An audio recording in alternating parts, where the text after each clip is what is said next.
I'm Tendai the Beast Mtawarira, and you're watching Rugby Wrap Up. Next on Rugby Wrap Up, a Springboks legend they call the Beast. Rugby Wrap Up brought to you in part by Sheehy Auto Stores. It's easy at Sheehy. The Pig and Whistle, the world's best rugby pub. And Lean and Limber, stretching your way to a healthier lifestyle. Hey, everybody, and welcome back to Rugby Wrap Up. Matt McCarthy in Manhattan. That's New York City, but we've got our big guest over across not only the pond, but the sea and the hemispheres. And it happens to be none other than Tendai Mtawarira. And our man Barry Herbert, your biggest fan, is on location in South Africa, but unfortunately the feed doesn't work, so I'm going to have to ask all of his great questions. You know, a lot of people also know you as simply the Beast. And full disclosure, I sat at a table with you in Washington, D.C. at the luncheon before the All Blacks edged Team USA in that thriller. But I didn't realize how big you were. But I didn't realize how tall you are, because you're taller because you're so broad. Your height doesn't really translate on TV. At least it didn't for me. Yeah, that's a fact. A lot of people always say that, when they meet me, I'm a bit taller than they thought, I would be. And I think it's because maybe when I'm standing, next to guys like Yeats and Yeats, and, all those giants, those locks, he might think I'm quite short, but I'm actually, not the shortest guy around there. Yeah, that's it. That these guys are monsters, but I get why you're called the Beast, except you were the nicest guy on the planet off the pitch. No, thank you. I do try. That's always been probably one of my biggest qualities. I always try and be polite and be kind to people. So yeah, I value people, and yeah, that's my nature. So you're in Durban? Yes, I'm in Durban. I'm at home with my family. I live out here. It's beautiful. It's right next to the coast. And it's warm weather here. It's summer, so we're enjoying it here. Let's stop beating around the bush here. When I saw you, you looked like you could go out on the pitch in that All Blacks Team USA game for either side. When's the next time we could see you putting cleats on? I don't think there's a chance for that. Maybe in an old boys match or something, then you'll see me. But I guess when it comes to professional rugby, I've closed that chapter now. I was very privileged and blessed to play so many games. Over 300 first-class games. So I'm content. I walked away from the game with a smile on my face. So now I enjoy just being ambassador and helping grow the game. So I can put the rumors to rest that I have been spreading that you are coming back for the MLR. I think you can put them to rest. I'll be coming back to assist and help, grow the game in the US, but in terms of playing, there's no chance of that. Even if you get an automobile from Paul Sheehy Motors? Hey, okay, that might be enticing. I know Paul might just talk me out, Paul Sheehy Auto works wonders and miracles. So let's not rule it out. All right, so we'll leave it at that in terms of your playing career, but your future playing career. But your previous playing career was pretty darn good. 117 caps for South Africa. Yes, that's correct. And with the Sharks, you had, I'm guessing, like 159 appearances. Does that sound right? Yeah, that sounds right. Don't you want to round that out for a 160?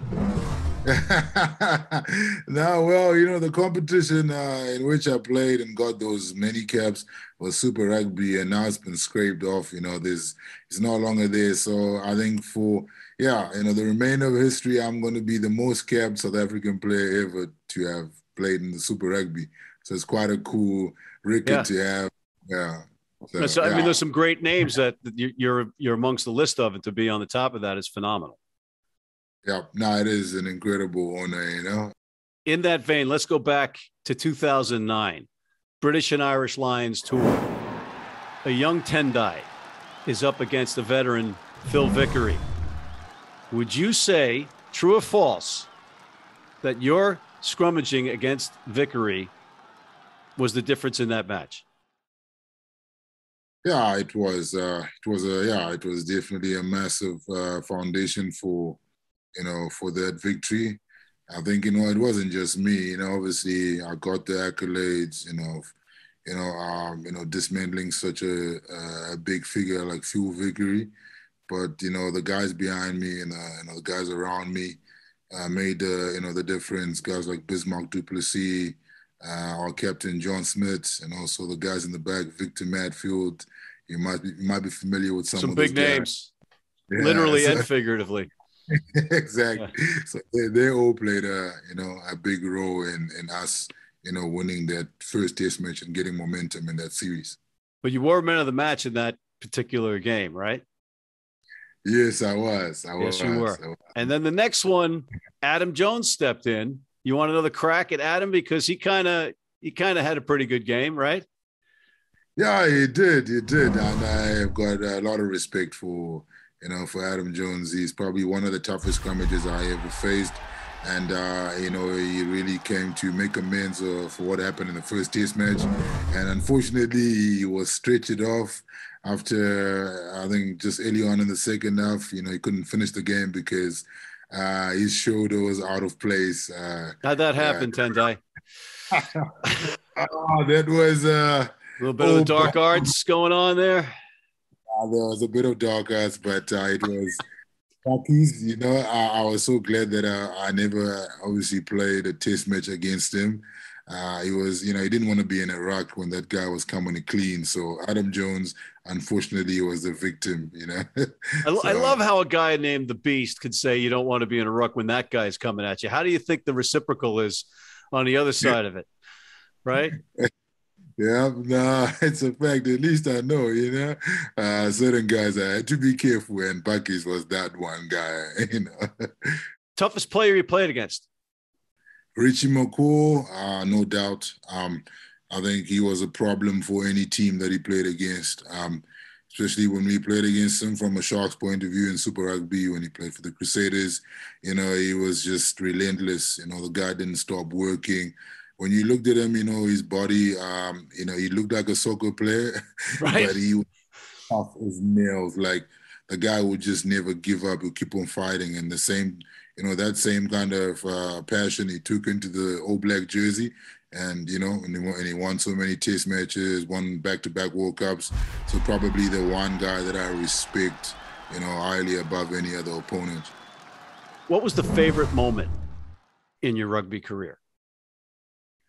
My favorite moment was my last one in a Springbok jersey. Winning that William Webb Ellis Trophy in Japan was the best feeling ever. But you guys were never going to beat England.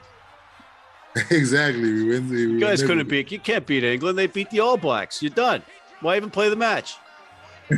Exactly. So, I guess that just put in extra motivation because we were the true underdogs. England had just, beaten, a champion All Black side. So it gave us a lot of motivation, man. So I think they probably had a bit of complacency going into that final, and it played in our favor. And, I probably had one of my best performances in a Springbok jersey. So, yeah. Is there any moment that was the worst moment in your rugby career? Any regret? I think the one regret I've got is that I never won a Super Rugby title. I played so many Super Rugby matches, but my team, the Sharks, we played in 3 finals and we didn't win. So that's the one trophy that I don't have in my cabinet. So that would be my one regret. All right, fair enough. We're going to take a quick break, and when we come back, I want to talk about your transition to America and Old Glory in Major League Rugby. We'll be right back with the Beast. Looking for your next vehicle? With Sheehy's Easy Search, choose from over 3,000 new and used vehicles. Shop, trade, or buy online or in store. We make it easy with our award-winning service. It's easy at Sheehy. Sheehy.com. If you're in New York City and want to watch some great rugby, have some great food, and some great times, go to the world's best rugby pub, the Pig and Whistle on West 36th Street.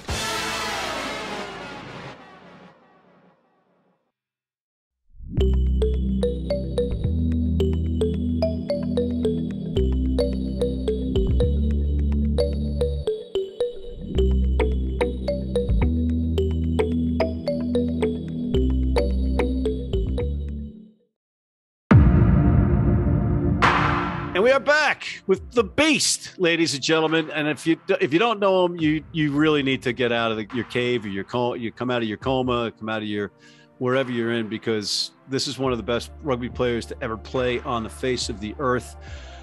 You came over after that World Cup win to play for Old Glory, DC, in our nation's capital here in America in Major League Rugby. How in the hell did that happen?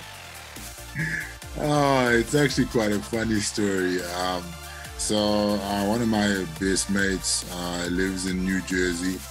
We went to school together back in Zimbabwe. And, whilst I was playing rugby in South Africa, he reached out to me, said, hey, would you be interested in the prospects of actually playing in the US? So at that time, it was early 2019. I just brushed it off. I'm like, hey, I want to focus on preparing, and getting myself in the best shape, as possible for the World Cup, and make sure that I obviously get selected. So I was like, nah, I was thinking in my head, possibly, I would go to France, because that is what was the destination of choice for a lot of DC, France, DC. Exactly. Yeah. So, it was, the seed was planted then when he spoke to me, but I didn't know behind the scenes he was talking to Paul Sheehy and Chris Dunleavy, in DC, and just kind of saying, this guy, we have to get him here. He will be instrumental in growing the league, being a marquee player. So, all this was going on behind the scenes. So when I finished off, my Springbok career, and I was busy contemplating, where should I go play? And, I thought to myself, how about doing something more meaningful other than just going for the money? What about an opportunity to actually grow the game of rugby, globally? And what a better place, what are the better places than the US? I love the US already. So I just, kind of took it quite seriously and decided to make contact with Paul Sheehy. And we met we met in New Jersey. I flew over with my family for a holiday. We went to Orlando, we went to Disney World and all of that. So after that trip, we traveled all the way to New York, and I met with Paul Sheehy, and the deal was done in a boardroom of one of the hotels there in New Jersey. And literally we sat down and discussed, and I made that decision because Paul just kind of sold it to me in a really positive way, and said that what we're trying to do here, is quite big, man, and your legacy is even going to be greater, if you partake in this journey with us. So I was sold, man, and that's how the decision was made. So it was shock to the rest, it was a big shock to the rest of the world, but for me, it was super exciting and a nice way to finish off my career. It almost sounds kind of like Sopranos, because it's like, in a back room in a hotel in New Jersey. How you doing? We got an offer for you. You can't refuse. Like The Godfather meets The Sopranos with Paul Sheehy as the Don, right? Exactly. No, he's definitely the Don. And he's a great guy, got a great heart. And that's probably one of the things that really,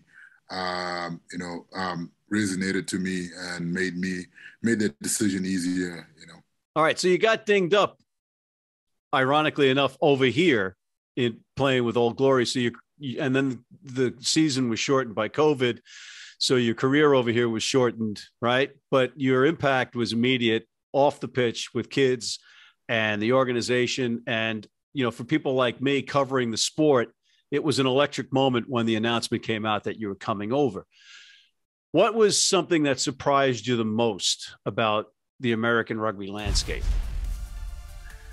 Oh, I think, what surprised me the most was the interest and the appetite, actually among the young kids for the game of rugby.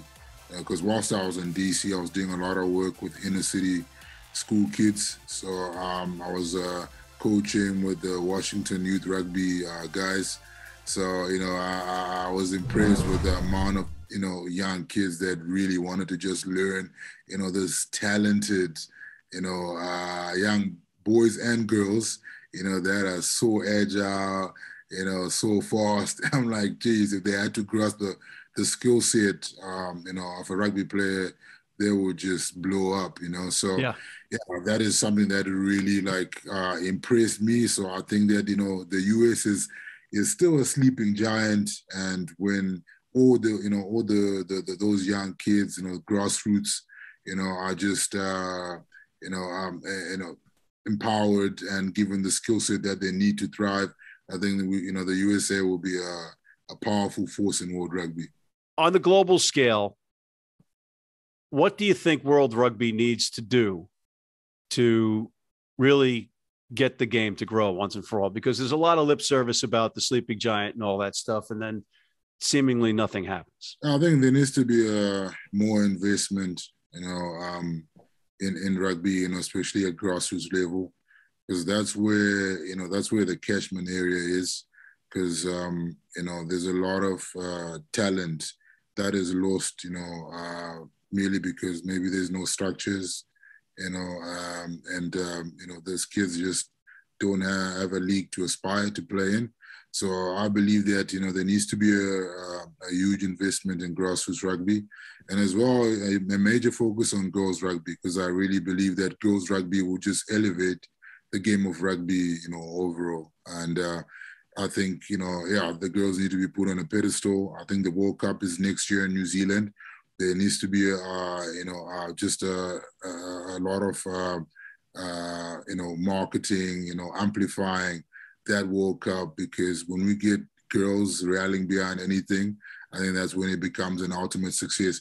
So that's where I kind of see World Rugby, putting their focus on. So hopefully that will just happen within the next couple of years, and we'll see rugby, grow in a massive way globally.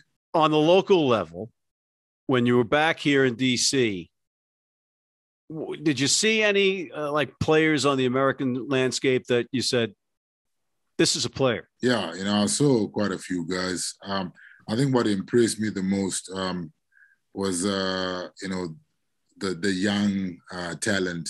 I went to the Navy Academy to watch, I think, San Diego play against Old Glory. And, my heart was touched, by just, once again, the appetite and the hunger to learn from this young kid. I engaged with them and I spoke to them at halftime, and, they had big eyes, they're like, oh, Beast is around. And, it meant a hell of a lot, that they look up to someone like me. So I could just see that there's so much talent there, and that talent has to be, harnessed, and, nurtured, because that's how, USA rugby is going to blow up. When we get all those young kids getting the right coaching, getting the right facilities, you're just going to draw in many more, young kids as well. And all you need is one kid here and there to make 35, right? Or 40, right? Exactly. Yeah. So that was the biggest thing for me, after my trip to Old Glory and Washington, D.C. All right, you've seen some experimental changes and some experimental laws, so to speak. What are your views on how scrummaging is handled? I mean, you're the expert, and do you think they're tinkering with it too much, too little? What's your view on scrums? Yeah, I think the scrum is being overcomplicated. I think the scrum is quite simple. It's 2 packs of 8 going against each other, and the one that's got forward momentum gets the reward. So I think a lot of refs need a lot of educating, in terms of the scrum. I don't necessarily think that they understand what's going on, probably about 90% of them. So I think they need to have maybe a scrum guru, somebody that's really respected worldwide, to assist these referees to know how to assess, because the amount of resets that take place in the game also, prolong the game and hampers the continuity that, fans love to watch and enjoy. So I believe that there's a lot of educating for referees that need to happen at scrum time. And also, with the laws, keep it simple, obviously you got to make it safe. You don't want people breaking their necks, but the fact of the matter is that, just keep it as simple as possible and not overcomplicated. We've talked about World Rugby. We've talked about the MLR. I want to get down to one specific question. Who is your favorite all-time teammate? My favorite all-time teammate, I think it was Bismarck Duplessis. Because he was a good friend, but he also pushed me.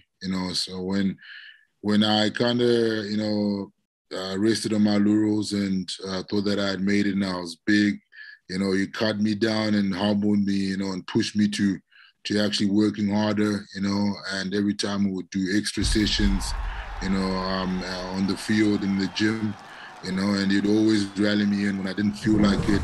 So he played a massive role in actually me achieving so many of these accolades because rugby, it's a tough game. All right. So what's next for you? I've transitioned now into my next chapter of life, and I'm enjoying what I'm doing. I'm in business. I'm running a security business in South Africa as a CEO. I was always in the security industry. I invested in the biggest company in South Africa back in 2005. I'm a shareholder there. So yeah, I'm running a subsidiary as a CEO, and I'm studying an MBA, a master's. So wait a minute, I smell Oxford here. I smell Oxford or Cambridge, and you playing in that match. No, it's not. It's neither of them. Come on. Let's be honest here. Nobody else is going to hear. We know what's going on here. I see what you're doing. This is what's happening. Tendai, tell us about the foundation. Yeah, so I've started a foundation, which is my vehicle of giving back on the African continent. So, I'm working with a lot of kids. My mission is to inspire the youth, through the platforms of sport, education, and life skills. So, I'm working on creating future leaders. And, I was always, privileged in my career because I came from little to make it to the top, and a lot of people invested in me along the way. So now I want to pass on the baton to the next generation. So yeah, it's something that's really fulfilling, and just elevates what I'm trying to do, even in my other spheres of life. So yeah, it's something really exciting, and hopefully a lot of people can support us, in the projects we're embarking on. Well, you are a busy guy. Busy guy. I don't know how you're going to find time to be our rugby wrap-up correspondent for the United Rugby Championship. I don't know how you're going to find that time, but you're going to have to carve it out because we really need you as a correspondent. No, I want it. I'll make my time, available. So you got to reach out to me anytime. Perfect. All right. So I'm going to let you go. You've been more than gracious and generous with your time, but I do have to go back to where we started, sort of, because your Wikipedia page says that you're playing for Old Glory. So everything on the internet is true, Tendai. So it must be true that you are coming back and you just haven't made the announcement yet. Oh, hey, man, maybe I'm keeping you in suspense. I'm playing the long game. So you never know. I like that. How do you keep an idiot in suspense? I'll tell you tomorrow. That's the story of my life. On that note, we are out of time. I want to thank the Beast, a.k.a. Tendai Mtawarira in Durban, for coming on Rugby Wrap-Up. Thank you, sir. Much appreciated. For the Beast, I'm Matt McCarthy in New York. Thanks for tuning in. We'll see you next time. And in the meantime, check out our other segments, including the College Rugby Wrap-Up, our lively chat with rugby legends Dick Spring and George Hook, and look out for our upcoming United Rugby Championship shows.